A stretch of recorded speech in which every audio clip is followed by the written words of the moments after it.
Bienvenue dans Négatif, le podcast qui donne la parole aux créateurs et créatrices d'images et de sons. Je m'appelle Thibaut Elie et je suis aujourd'hui avec Maxime Rodriguez pour un nouvel entretien consacré à un film documentaire. Après le film d'archives de Sergueï Loznitsa sur les funérailles d'État de Staline, c'est un documentaire étonnant sur l'ascension contrariée d'un militant du Front National en Picardie que nous allons découvrir. Bonjour Mathias Théry. Bonjour. Vous êtes le co-réalisateur avec Étienne Chailloux du film La Cravate, sorti en salle le 5 février 2020. Vous y racontez l'histoire de Bastien Régnier, 20 ans, militant du Front National à Amiens lors de la campagne présidentielle de 2017. Bien vu des cadres du parti, il rêve d'ascension, participe à la création de la chaîne YouTube de Florian Philippot et continue à militer pour Marine Le Pen sur le terrain. Un double portrait, celui du Front National et de ce jeune Bastien au passé trouble que vous explorez pas à pas avec lui. Une première question, vous avez repéré Bastien lors d'un tournage de documentaire sur des primo-votants à la présidentielle. Qu'est-ce qui vous a donné envie d'en faire le personnage principal d'un de vos films ? Eh bien, lorsque on filmait Bastien à l'occasion de ce premier film pour la télévision, déjà une relation s'est tissée entre nous, ce qui est quelque chose de primordial et nécessaire pour pouvoir tourner un film long. Et puis, surtout, c'est le moment où il voit sa vie changer et qu'il part à la rencontre des grands du parti et qu'il commence à être initié par Eric, son jeune supérieur, à l'art d'être un petit politicien. Et donc, on se dit, là, il est en train de se passer quelque chose devant notre caméra de super intéressant. Il faut qu'on reste. On demande à Bastien la permission de continuer à le suivre pour un projet de cinéma, enfin en tout cas un projet plus long et plus intime. Il accepte. Et voilà. Donc à ce moment-là, vous dépassez le tournage simplement du militant pour aussi aller voir d'autres aspects de sa vie ? Oui, c'est-à-dire que très vite, on comprend que ce qui nous intéresse, c'est pas, c'est de faire un film sur quelqu'un et pas que sur un aspect de sa personnalité qui pourrait être le militant qui est en lui. Et on a l'intuition que la politique, elle a des répercussions, voire des racines dans la vie intime des gens. Et que pour comprendre le politique, il faut peut-être comprendre l'intime. Donc vous avez cherché, à travers cette idée initiale que vous aviez, de sculpter Bastien et de reconstituer sa trajectoire ? On a fait plusieurs choses. Oui, on a essayé en tout cas de raconter au mieux la période que l'on a filmée, parce que c'est une période où il lui arrive pas mal de choses assez différentes. Il passe par beaucoup de sentiments différents. Et donc notre objectif était d'essayer de les transcrire le plus fidèlement et le plus précisément possible, et aussi de pouvoir replacer la vie qu'il vit en 2017 dans sa vie en entier. Et donc aussi de pouvoir comprendre d'où il vient, qu'est-ce qu'il a vécu avant, qu'est-ce qui l'a amené là où il est aujourd'hui, etc. Parce qu'il me semble que sur des sujets aussi complexes que l'adhésion de la jeunesse au parti d'extrême droite, il faut être très complet. Est-ce que pour vous, Bastien était l'archétype d'un jeune militant frontiste ? Pas du tout. Au départ, enfin je veux dire pas du tout, oui et non. C'est-à-dire que nous, on ne cherchait pas à retrouver un jeune représentatif de la jeunesse en général de ce parti. Surtout pas, parce qu'on n'est pas là pour faire de la sociologie ou même du journalisme. Donc on est intéressé par le fait que Bastien est aussi unique. C'est pour ça aussi, je pense qu'on a été intéressé par lui, parce qu'on voyait en lui un vrai personnage de film ou même de personnage de roman, avec ses complexités, ses contradictions. Et donc, il a des aspects de sa personne qui sont complètement à l'inverse du profil type du votant pour le Front National dans cette région, dans le nord de la France, où c'est plus un électorat d'ouvriers ou de gens qui se sentent délaissés, qui sont économiquement pauvres et un peu victimes d'un système économique, on va dire. Alors que lui, ses parents ont de l'argent, il ne souffre pas du déclassement, des choses comme ça. Donc il est unique et en même temps, il partage d'autres choses avec tout ce peuple-là qui sont la colère, le ressentiment, il souffre de se sentir méprisé, de se sentir mis à part, etc. Et donc, sous ces aspects-là, on reconnaît tout de même des choses que l'on voit chez les autres militants. Est-ce que c'est quelque chose que vous avez vu dans les premiers jours du tournage avec lui, quand vous avez commencé à tourner le portrait, le documentaire sur lui et pas juste sur le sujet que vous aviez à la télévision ? Et comment s'est passé le début du tournage de ce documentaire sur lui? On fait pas le tour d'une personne en quelques semaines. Je pense que c'est le travail au temps long qui permet de pouvoir aller en profondeur, surtout qu'on avait au début affaire tout de même à un militant qui était un peu maître des éléments de langage du parti, on va dire. Il a même été validé par le parti, en disant « toi, tu seras à la hauteur pour bien nous représenter ». Donc, pour le temps de dépasser la façade et la communication qu'il met en place... Y compris vis-à-vis de vous? Oui, y compris vis-à-vis de nous. Alors quand même, très tôt, on sent qu'il est intéressé à discuter avec nous, ce qui n'est pas forcément le cas. Enfin, il est intéressé à discuter avec nous et il est touché, je pense, par le fait qu'on s'intéresse à lui. Alors que certains politiciens s'en fichent complètement de ce qu'on peut penser d'eux, ils sont juste là pour faire passer un message, point barre. Donc c'est assez progressivement qu'on en a appris plus sur lui, et plus on en apprenait, plus on arrivait à faire le tri entre ce qui était de l'ordre de la communication récitée et ce qui était plus sincère. Et lui-même en apprenait sur nous. Nous, on communique beaucoup avec Étienne quand on tourne nos films, avec les gens qu'on filme, sur nos intentions. Parce que plus ils nous comprennent, plus nous, on arrive à les comprendre. Enfin, je pense qu'il y a la réciprocité nécessaire.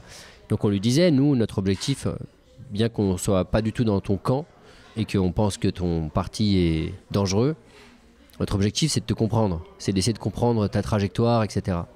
Donc nos discussions portaient là-dessus. Il disait, raconte-nous ton histoire, raconte-nous par où tu es passé, qu'est-ce que tu ressens, qu'est-ce que tu as ressenti. Donc on a fait de nombreux entretiens pendant le tournage, des entretiens non filmés, et qui nous ont servi, qui nous ont nourri notre film. Oui, oui, enregistrés, mais non filmés. Enregistrés surtout, avec un deal entre nous qui était, on ne va pas les utiliser dans le film. Parce que l'idée n'était pas de lui faire peur sur le moment, l'idée pour nous était de, lorsque nous allions écrire le texte qui va servir au film, pouvoir être très précis sur les mots et pour pouvoir utiliser ces mots lorsque on le ferait penser ou parler, qu'on soit fidèle à son vocabulaire et à ses mots à lui. Et donc, voilà, pour finir, c'est un travail très long, quoi. Et finalement, même, je crois que c'est au bout de 2 ans et demi de travail que l'on découvre les derniers éléments qui nous semblent clés pour comprendre sa trajectoire. Des choses qu'il nous a cachées pendant longtemps. Justement, les éléments qu'il vous a cachés et que vous avez appris qu'après plusieurs années d'enquête, d'études et de réflexion, c'est au final quelque chose qui prend une grande place dans le film, au point que ça en devient presque un cliffhanger. Ça devient un point culminant du film. À quoi est-ce que le film il aurait ressemblé si vous n'aviez pas fait ces découvertes? Je ne sais pas à quoi il aurait ressemblé, mais il n'aurait pas été comme il est aujourd'hui. Et ce qui est intéressant, c'est que nous, on a pensé à un dispositif qui est assez réglé. Et finalement, ce qui se passe pendant la lecture du texte, donc c'est ça, notre dispositif consiste à lui donner le texte de la voix off, à lire devant la caméra, et il peut suivre le récit en même temps que le spectateur, et il peut arrêter le récit, etc. Ça, c'est le dispositif assez réglé. Mais lui, il le dérègle complètement en allant plus loin que le dispositif, en disant « je ne suis pas juste là pour valider, je suis là pour... Finalement, je vais vous en dire beaucoup plus. » Et ça chamboule notre regard sur lui, ça chamboule le montage du film, ça chamboule l'écriture du texte qu'on lui donne, ça nous oblige à repenser les choses et donc à repenser le montage du film autrement. Puisqu'on découvre, en gros, on découvre quelque chose qui nous semble clé et qui fait que pendant toute une période, on n'avait pas tous les éléments pour bien le comprendre. Pour resituer, en fait, le matériau de base du film, c'est un récit que vous avez écrit sur l'histoire de Bastien, que vous lui soumettez à la lecture et que vous filmez quand il le lit, que vous lisez en voix off et que vous les illustrez par des images que vous avez tournées. Ouais, ça paraît compliqué comme ça, mais en fait c'est assez simple, hein. En gros, je peux vous raconter très vite les étapes de fabrication. 8 mois de tournage. Pendant 8 mois, on le suit pendant les élections présidentielles. Ensuite, et on fait ces fameux entretiens. Ensuite, pendant presque 1 an, on écrit le texte qui deviendra la voix off du film. C'est combien de pages ce texte ? C'est une 30aine de pages, je crois. C'est finalement pas si épais que ça, mais il fallait qu'on soit très très précis. Et puis, pour tout vous dire, même on prémonte un petit peu des séquences pour écrire tout de même en voyant comment est-ce que la voix parle avec les images. Ensuite, ce texte, on lui donne à lire devant la caméra. On a une discussion autour du texte à ce moment-là. Et ensuite, on retourne au montage. Cette fois-ci, on retourne au montage en devant rectifier un petit peu la voix parce qu'il nous a amené de nouveaux éléments. On monte le film et ensuite on lui montre le film. On le filme en train de regarder le film parce que sa validation à toutes les étapes est très importante pour nous. Et la dernière image du film, c'est lui en train de découvrir le film. Pour montrer que... et nous qui disons qu'il valide le film et il est d'accord pour que ce film existe et sorte, quoi. Voilà. Ça, c'est votre dispositif. Ça, c'est le dispositif. Et c'est intéressant parce qu'il prend le contre-pied des documentaires politiques traditionnels où on va suivre de façon assez formatée avec une voix off, des interviews face caméra, ou des documentaires qui sont plus immersifs, ce qu'on appelle le cinéma vérité, comme ceux d'Yves Geland par exemple avec François Hollande ou Georges Frêche. Est-ce que vous avez voulu chercher une troisième voie, expérimenter quelque chose qui n'avait pas encore été fait en termes de documentaire politique ? Oui, on a voulu expérimenter quelque chose, alors pas forcément parce que ça n'avait pas été fait, mais parce que cet exercice-là est un exercice très particulier. C'est-à-dire que filmer des hommes politiques est un exercice dans lequel on ne peut pas ignorer qu'il y a des jeux de mise en scène et de manipulation de part et d'autre de la caméra. C'est-à-dire qu'un politicien, c'est quelqu'un qui cherche à se donner une image, toujours. Un réalisateur, c'est quelqu'un qui va écrire une image, toujours. C'est jamais neutre. Et donc dans cet exercice vraiment particulier, donc il y a une tension entre les deux en tout cas. Dans cet exercice particulier, il faut réussir à trouver quelque chose, un moyen de fabriquer un film où ce n'est pas cette tentative de prise de pouvoir de l'un ou de l'autre qui au final soit l'intérêt du film. Il y a des gens qui diront ah bah dans tel film le politicien il s'est bien fait avoir parce qu'au final le réalisateur il le montre d'une manière péjorative, ou bien à l'inverse il y en a qui disent ah bah le réalisateur s'est bien fait bananer, le mec arrive à faire sa pub. Il n'y a aucune distance réflexive sur ce qu'on est en train de regarder. Donc ce qu'on a essayé de proposer là, c'est d'assumer ces jeux de pouvoir, dire, parce qu'en plus on est face à des politiques qui sont très particuliers, le Front National sont les rois de la communication ces dernières années, parce que leur travail, c'est ce qu'ils appellent la dédiabolisation, donc c'est vraiment un travail de communication pour changer leur image et masquer certaines choses qu'ils n'ont pas envie de montrer. Donc avec le dispositif qu'on met en place, c'est-à-dire le fait qu'on ait cette voix qui ne soit pas le nez collé dans ce qu'on est en train de vivre, mais qui soit en recul, en train de se dire regardons ce qu'il est en train de se jouer sous nos yeux, plutôt que voilà, on est dans un meeting, au lieu de se dire ah qu'est-ce qu'il dit derrière son micro, on dit voilà quelles sont les techniques pour eux de parler, comment est-ce que les gens reçoivent le message, comment est-ce qu'ils s'y prennent pour faire un meeting, ils se font à manger, ils créent de la convivialité, on analyse un peu tout ça quoi. Et donc, d'un côté, on montre assez clairement comment est-ce que les politiciens sont en train de faire de la dédiabolisation à tout va. Et on n'est pas dupe, on ne se laisse pas faire par cette dédiabolisation. Mais de l'autre, donc Bastien fait partie de ces politiciens. Hein. On sait que ce garçon rêve d'avoir une bonne image, quoi. Même pour des raisons intimes. Et de l'autre côté, on montre aux spectateurs quelles sont nos manières de faire aussi et nos armes. Et on assume... par le montage et par l'utilisation de la voix off, on assume que faire un film documentaire, c'est toujours fabriquer un récit. Il ne faut pas se leurrer. Même dans le cinéma vérité, le point de vue, le choix de qu'est-ce qu'on filme, de comment est-ce qu'on le filme et de comment est-ce qu'on le monte, c'est décider de dire ce que je vous montre, c'est beau, c'est pas beau, c'est critiquable, etc. Sauf que ça, on l'assume à mort. On dit bah oui, avec notre voix off, on a le pouvoir, on montre au spectateur, même en début de film, un peu quels sont les éléments, on lui montre comment on fait, quoi. On dit, ah, vous voyez, la voix off, c'est un texte qui est écrit, c'est écrit par nous, on prend les images de eux, regardez, on coupe le son, on met la voix à leur place, parfois on rallume le son, on montre qu'ils peuvent parler, on montre vraiment nos manières de faire, quoi. Et toutes les armes que l'on a, nous aussi. Ensuite, on revoit dans le film comment est-ce que chacun essaye avec ses armes, peut-être, de se raconter comme il peut, quoi. C'est-à-dire comment est-ce que nous on essaye d'être quand même un peu critique et comment est-ce que lui il essaye quand même d'être un peu sympa. Et ce qui est intéressant, c'est que ce dispositif il est un peu mis à mal finalement dans le film parce que Bastien nous surprend, ne correspond pas aux stéréotypes qu'on a dans la tête, nous-mêmes se laisse un peu déborder. Il y a des choses comme ça. Des moments où on est mauvais, des moments où on sort de du rôle qu'on s'est donné dans le dispositif pour le secouer et lui dire mais tu vois pas que c'est violent. Et on se comporte un peu de manière malhabile avec lui.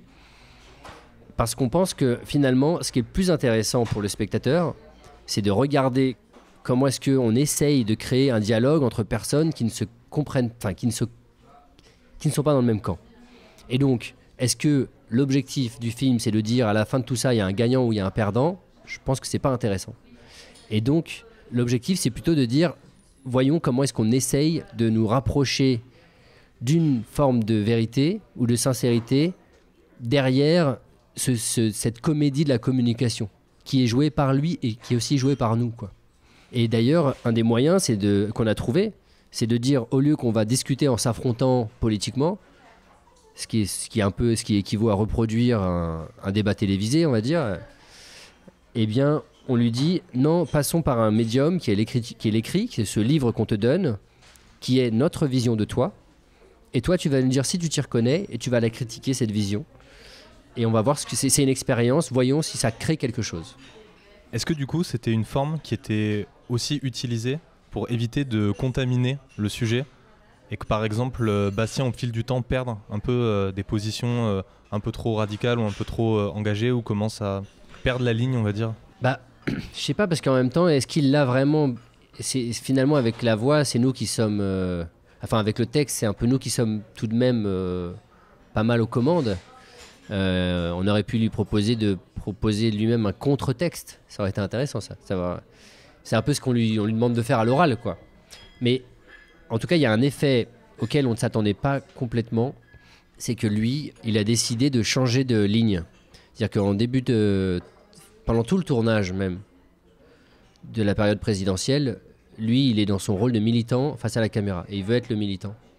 Et face au texte, comme on décide de le raconter entièrement, et d'en raconter plus que ce qu'il récite en tant que militant, il se passe quelque chose, c'est qu'il se dit, en fait, je crois que ça me convient mieux d'être considéré comme une personne entière plutôt que juste comme un militant. Et donc, il décide de dire ce que le parti, normalement, lui interdit de dire. Donc, il raconte les batailles internes, les frictions, qui le dégoûtent un petit peu dans le parti et qu'il voit. Ça, il décide que ça peut exister, que c'est plus intéressant pour lui d'être considéré en tant que personne que en tant que politicien, quoi. Donc il baisse les armes il décide de pas jouer le jeu de la com du politique pour aller plus loin. Et donc ça, c'est une prise de risque de sa part, parce qu'il peut se faire attaquer par le parti, il peut se faire réprimander, il peut se faire virer, tout plein de choses. Mais humainement, l'homme qu'on a en face de nous, quoi, préfère jouer cette carte-là plutôt que de continuer à être juste le simple militant. Ça, c'est un effet intéressant. C'est un effet documentaire, quoi, je pense. C'est une expérience humaine qui fait que les gens, face à la caméra, décident de changer de ligne, de changer de route. Pourquoi ils le font? Il faut se poser ces questions, quoi. Moi, ça m'intéresse, en tout cas. Est-ce que pour vous, le documentaire, à ce niveau-là, c'était surtout une question de distance? Le documentaire, c'est toujours une question de distance. Je crois qu'on ne peut pas... C'est ce qui est intéressant par rapport aux fictions, c'est qu'il y a un ingrédient supplémentaire qui est la distance des gens qui filment par rapport aux gens qui sont filmés. Parce qu'il y a forcément une relation qui est en place. Le spectateur qui regarde a toujours en tête que la scène qu'il voit, elle a été filmée. Il y avait une caméra dans la pièce en plus et une équipe et un regard qui venait un petit peu perturber ce qui était en train de se passer. Et donc il y a des endroits où on n'a pas besoin d'interroger cette distance. Il y a des films en immersion ou des films où on s'en fiche un peu de savoir que pense la personne qui est en train de filmer. Et il y a des films où c'est essentiellement, en tout cas cet ingrédient-là, il est toujours présent. Je sais pas, quand Depardon va filmer des paysans, ce qui nous intéresse, c'est aussi c'est le regard de Depardon, c'est la manière de s'exprimer de Depardon, c'est comment est-ce qu'il arrive à trouver un mode de discussion commun avec des paysans. Il y a toujours cette place-là, quoi. Et donc la relation du filmeur et du filmé est un ingrédient des films documentaires. Et on peut faire varier cette distance, on peut même décider de la réinventer. C'est ce que faisait déjà Jean Rouch quand il faisait dans ces films, de créer des jeux de rôle entre ceux qui sont filmés et ceux qui filment pour créer et donc ça donne au final à l'écran des expériences filmées, des expériences dans le sens du vécu, quoi. Des vrais moments vécus entre les gens qui sont assez authentiques. Ça me plaît bien. Dans quelles conditions financières, logistiques vous avez tourné ce film ? Alors, on a tourné dans des conditions très compliquées. C'est-à-dire que au moment où on commence à tourner, on dit aux producteurs avec qui on a l'habitude de travailler qu'on a envie de faire ce film-là. Ils nous disent « c'est pas facile, mais allons-y ». À partir de là, sauf que le film n'a pas d'argent. Donc nous, pour tourner dans l'urgence, on investit dans du matériel, caméra, micro. On remet notre matériel à jour, Étienne et moi, donc sur nos fonds propres. Et ensuite, avec les producteurs, on va à la recherche de financement. Et au final, toutes les démarches qu'on a faites auprès des télévisions et auprès du CNC sont avérées ratées. C'est-à-dire qu'à chaque fois, on nous a dit... Vous les avez fait à quel moment, Alors, ces démarches ? Ça a commencé pendant le tournage. Nos producteurs nous expliquaient que France 2 était intéressé. Il y a une petite case sur France 2 à minuit qui permettait de pouvoir lever un peu des financements. Mais nous, on disait à nos producteurs, on veut aller au cinéma. Donc d'accord pour aller à la télévision, si on a le feu vert aussi pour aller à la salle en même temps. Ça avait l'air de se faire. Et puis quelques mois plus tard, en fait, ils nous ont dit, finalement, France 2, ça ne les intéresse pas. Ils ne veulent pas parler du FN. C'est un sujet qui ne les intéresse pas. Et ensuite, on a eu plusieurs retours comme ça, venant de la télévision, disant, c'est pas un sujet pour nous. Et quand on a été chercher des bourses du côté du CNC, on nous a dit intéressant, mais risqué. Et à chaque fois, on a passé un peu toutes les étapes devant les commissions pour arriver à la fin à une situation où on nous disait c'est pas mal, mais si vous vous plantez, on ne veut pas être responsable avec vous des dégâts que peut faire un film comme celui-ci. Donc au final, on a fait le film sans argent, bénévole. Les producteurs ont défrayé un petit peu des choses. Ils ont quand même sorti quelques milliers d'euros, quelques dizaines de milliers d'euros pour payer les quelques personnes pour la post-production ou défrayer les voyages ou des choses comme ça. Vous avez tourné seulement à deux ? Ouais. Donc un qui était en caméra et l'autre le son ? Ouais. Un caméra, un son, ça nous permet de travailler bénévolement sans avoir à payer d'autres personnes. Le dispositif le plus simple Ah oui, sur le tournage, on est dans un dispositif tout simple. Petite caméra Alpha 7S, petit appareil photo, ou parfois une C300 Canon, mais des caméras très, très manipulables, du pied. Passe-partout. Ouais, après on avait envie de faire une image quand même assez particulière qui n'était pas, la caméra épaule habituelle du documentaire d'immersion, mais une image qui pourrait accompagner un récit, comme si on fabriquait le livre d'images d'un roman. Et donc, beaucoup de plans fixes, beaucoup de plans avec du recul pour observer les décors. Et donc, il fallait qu'on puisse être très stable, mais très mobile en même temps. Donc, on avait un monopode pour faire des plans fixes, parfois un pied, mais pas si souvent que ça.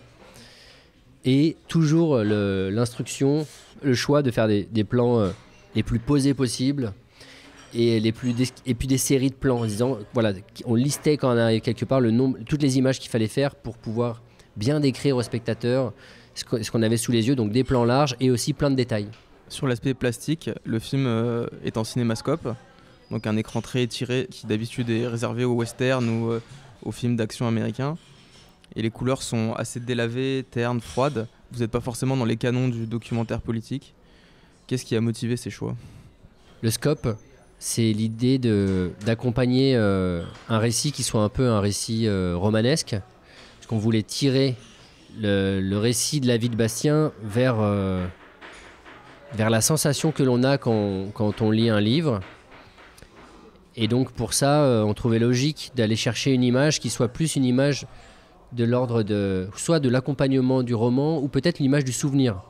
D'ailleurs, c'est ce qui se passe. Bastien, il lit le texte et ce texte, c'est le souvenir que nous avons de cette période et c'est le souvenir aussi que lui a de cette période. Donc finalement, le temps présent du film, c'est lui en train de lire le livre et les images, c'est le passé qui ressurgit à son esprit. Donc peut-être ça, c'est aussi l'idée de l'image délavée, qui sont un peu une image de souvenir. Et puis, on ne voulait pas faire une image tape à l'œil. On Donc on n'a pas poussé à l'étalonnage les couleurs pour faire quelque chose de super esthétisant. Vous voulez que ça soit assez neutre, quoi, qu'on soit pas dans la fabrication du joli alors qu'on n'en voyait pas l'intérêt. Voilà, donc on fait appel un petit peu au code d'une narration qui est un peu celle de la fiction, bien qu'on ne veut pas du tout faire croire qu'on est dans de la fiction. C'est pas l'idée. On est dans du 100% documentaire et c'est vraiment ça qui nous intéresse. Mais le fait de passer par le récit écrit et le souvenir, je pense que c'est vers là où on va chercher une esthétique qui est l'esthétique de l'histoire, quoi. C'est une histoire que l'on raconte. Tout ça pour pouvoir avoir du recul sur ce qu'on est en train de voir, qu'on ne soit pas à chaud dans l'actualité chaude comme d'habitude sur ces images-là, mais qu'on soit en recul, un peu comme si tout ça s'était passé il y a plusieurs dizaines d'années et qu'on essaie de comprendre ce qui s'était passé. Vous avez assuré vous-même avec Étienne Chailloux le montage du film. D'habitude, il y a un monteur qui s'occupe du montage, comme par exemple Yves Gelance, il a une monteuse qui s'occupe de ses films politiques. Est-ce que c'est difficile de monter soi-même son film ? Non, c'est pas forcément difficile. Nous, c'est notre manière de faire, en tout cas. On vient des arts plastiques, on est habitué à manipuler notre matière, à faire des tests, à travailler longtemps des séquences, à faire des tentatives, des expériences. Et donc ça, on ne peut pas le faire si on a 3 semaines de montage ou 5 semaines de montage. Quand on a 5 semaines de montage, il faut foncer, quoi. Il faut exécuter quelque chose qui a déjà été établi au préalable, alors que nous, on veut chercher. Y compris au montage. Y compris au montage, bien sûr. Ah, bien sûr, c'est un moment essentiel de la fabrication d'un film. Après, le fait qu'on soit 2, ça nous permet de discuter pas mal des séquences, de s'en emparer chacun notre tour, de faire des propositions à l'autre. Je crois que le rôle d'un monteur, à côté d'un réalisateur, c'est aussi d'être la personne avec qui on discute, d'être l'altérité qui regarde les choses avec un peu plus de recul. Comme nous, on est déjà 2, on remplit un peu cette fonction-là. On discute beaucoup autour de la table de montage et de pourquoi est-ce qu'on montre ça de telle manière, quel sens ça a, pour aller où, quelle place ça prend dans le film, etc. Est-ce que toutes les images du film sont issues du tournage ou est-ce que vous en avez retourné avec Bastien à certains moments ? Non, toutes les images sont issues du tournage, mais bien sûr, comme dans tout documentaire, il y a des images qui sont provoquées. Par exemple, on lui dit aujourd'hui, il n'y a rien de prévu, est-ce qu'on ne ferait pas un peu des plans où tu marches dans la rue, comme ça, ou des plans où tu vas au café ? Parce que nous, on aura besoin, comme on veut raconter ta vie, on a besoin de ce genre de moments. Donc on va au Laser Quest où il travaille, on fait des plans où il joue, des plans où il est en train de Et donc ça, c'est des choses qui sont pas mises en scène, mais qui sont provoquées. Enfin, on décide de les faire ensemble. Parfois, il entre dans une pièce, donc on est déjà dedans. On lui dit attends, on va à l'intérieur avant que tu arrives, etc. Mais ça, c'est un peu des techniques de tournage de documentaire habituelles. Mais voilà, mais ensuite au montage, on s'autorise parfois à utiliser un plan où il marche dans la rue, qui n'était pas forcément tourné le jour même. Mais on se dit, notre limite éthique, on va dire, c'est qu'on se dit, du moment qu'on correspond à la réalité de la journée qu'on raconte, on s'autorise à le faire. Mais c'est sur des plans assez anodins, parce que l'action pure de la journée en question, on ne peut pas la recréer, non. Et vous n'avez pas, par exemple, reconstitué de moments que vous n'avez pas pu filmer au moment du tournage et vous n'êtes pas retourné avec lui ça pour nous que est ça arrivé. corresponde au texte ? Non, ce qui a pu arriver, c'est des choses du type... on lui a demandé de regarder une émission de télé, par exemple, qu'on savait qu'il avait regardé. Mais c'est tout. Alors, on pourrait croire que votre film est un faux documentaire à certains moments. On se demande si ce qu'on voit est vraiment vrai, que Bastien est peut-être un faux militant qui joue un rôle devant votre caméra, un personnage créé de toutes pièces. Certains plans sont surréalistes pour un documentaire, ils sont trop intimes presque. On est dans sa chambre tout le temps, la nuit. Vous le voyez monter les vidéos pour Florian Philippot, par exemple. Alors, qu'est-ce qui nous fait croire finalement à l'histoire de Bastien ? Nous, ce qui nous intéresse dans les documentaires, c'est de réussir à sentir qu'on est au bon endroit au bon moment et qu'on s'autorise à aller dans des endroits où on n'ose pas trop d'habitude, par exemple l'intimité, etc. Et donc pour ça, on dormait dans sa chambre, dans son appartement. On ne le faisait pas tous les soirs, mais on a profité des quelques fois où on pouvait pour le faire. D'ailleurs, c'est un de ces soirs-là où il rentre chez lui la main meurtrie parce qu'il s'est battu. Et donc là, c'est le hasard des tournages qui font qu'on se retrouve à un moment, au bon endroit, au bon moment, on va dire. Je pense que dans tout documentaire, il y a une relation entre le réalisateur et le spectateur, qui est ce que j'appelle le pacte documentaire, qui est la promesse que ce qui est montré au spectateur n'est pas un mensonge. Et que le spectateur n'a au final aucun moyen autre que ce pacte de penser que le réalisateur est sincère, on va dire, quoi. Et donc cette question, elle peut se poser, je pense, pour même des films qui paraissent beaucoup plus naturalistes, quoi. D'ailleurs, il y a des films qu'on pense naturalistes et qu'on voit et qui peuvent être complètement déviés de ce qu'on a réellement sous les yeux. Nous, moi, je peux que vous dire, Bastien est un vrai militant. Il existe. Vous pouvez le rencontrer, vous pouvez aller le voir. C'est un vrai militant, c'est sa vie. Bien sûr, on a opéré dans les manières de tourner habituelles, avec quelques scènes provoquées ou reconstituées sur des petites choses, mais que l'histoire, le contenu de l'histoire que vous avez sous les yeux est bel et bien réel. Mais après, si vous êtes des personnes d'image, donc vous pouvez bien voir qu'il y a des moments où les angoisses, elles sont dans sa tête. Donc on choisit des images où il est en train de réfléchir, mais nous on parle de ses réflexions et on a l'impression d'être au cœur d'un moment qui se passe fort, mais avec des images qui finalement ne sont pas spectaculaires. Il y a quelques moments où on est dans des moments importants, où il y a des choses qui se passent, mais il y a beaucoup de moments ordinaires, de vie quotidienne, mais pourtant, grâce à tout ce qu'il nous a raconté et ce qu'on a pu écrire, on passe par plein de phases très différentes. Ça, c'est le moyen c'est de passer par l'écrit qui permet ça, quoi. Vous êtes actuellement en tournée pour présenter le film avec des débats et des rencontres. Quelle est la suite pour vous après ce film? Ou est-ce qu'il y aura une suite ou est-ce que vous allez changer de sujet?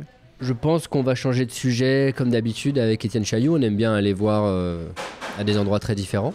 À la fois, on va, je pense, faire des films sur complètement autre chose, mais on va continuer à rester en relation avec Bastien parce que déjà, le temps de la sortie du film, pour nous, c'est important de ne pas être très loin, de l'accompagner parce que le film peut avoir des effets sur sa vie importants et donc ne pas le laisser tomber à ce moment-là. Et aussi, on est curieux de savoir ce qu'il va devenir dans 10 ans, dans 5 ans, dans 10 ans. Comme c'est un jeune qui bouge beaucoup, ça se trouve, dans quelques années, il y aura matière à refaire un film qui ira dans la suite de celui-ci. Pourquoi pas? Eh ben, merci beaucoup, Mathias Théry, pour cet entretien. Merci. Le film La Cravate est en salle depuis le 5 février. Combien de copies Cette semaine, on passe à 70 copies. On était à 60, on passe à 70 copies pour la 2e semaine. Merci à vous. Merci beaucoup. Au revoir.